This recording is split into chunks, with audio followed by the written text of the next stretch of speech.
नमस्कार दोस्तों, मैं हूँ विशाल आईएफएससी सर्टिफाइड ट्रेनर। क्या आप भी सोचते हो कि ड्यूरिंग वर्कआउट आप ज़्यादा वेट करते हो तो आपके बॉडी ठंडी पड़ जाती है या फिर आपको एक्सरसाइज करने में आपको मज़ा नहीं आता? आप भी मेरे से ज़्यादा सोचते हो, राइट?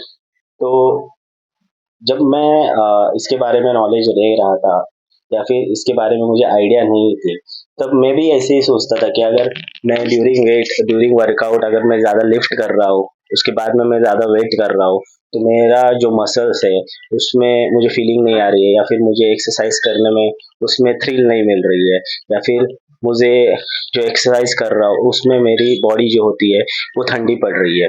तो ये ये भी मैंने फील किया था। तो आफ्टर जब मैंने नॉलेज लिया इसके बारे में कि मुझे कितना मिनट रुकना चाहिए, कितना मुझे उसके बारे में मतलब जब मैं वर्कआउट कर रहा हूँ तो उसमें आपको होल्ड करना चाहिए।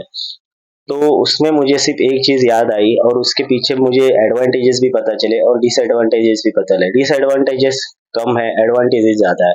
डिसएडवांटेजेस ये है कि हमको सिर्फ फील नहीं आ रहा है कि अगर हम ज़्यादा होल्ड कर रहे हैं, ज़्यादा वेट कर रहे हैं, तो उसमें हमको फील नहीं आ रहा है। ठीक है, और एडवांटेजेस ये है कि जैसे कि आपने 10 किलो वेट उठाया, 30 किलो वेट उठाया या फिर कोई भी एक्सरसाइज है जैसे कि चेस्ट प्रेस किया, बाइसेप वर्कआउट किया, लेग वर्कआउट किया, तो आपने समझो अपने 30 किलो का चेस्ट प्रेस या फिर बेंच प्रेस वर्कआउट किया और आप वेट कर रहे हो, ठीक है।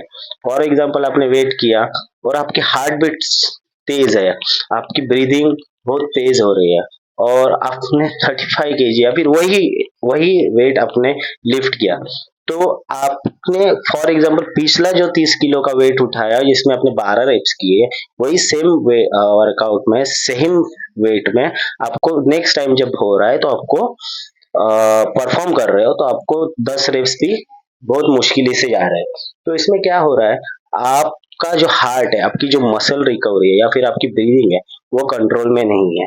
तो ये सारी चीजें आप कंट्रोल में लाओगे तो आप 35 केजी भी आप लिफ्ट करोगे तो उसमें आपके जो रेपिटेशन है वो बढ़ेंगे, आपकी हाइपरट्रॉफी बढ़ेगी।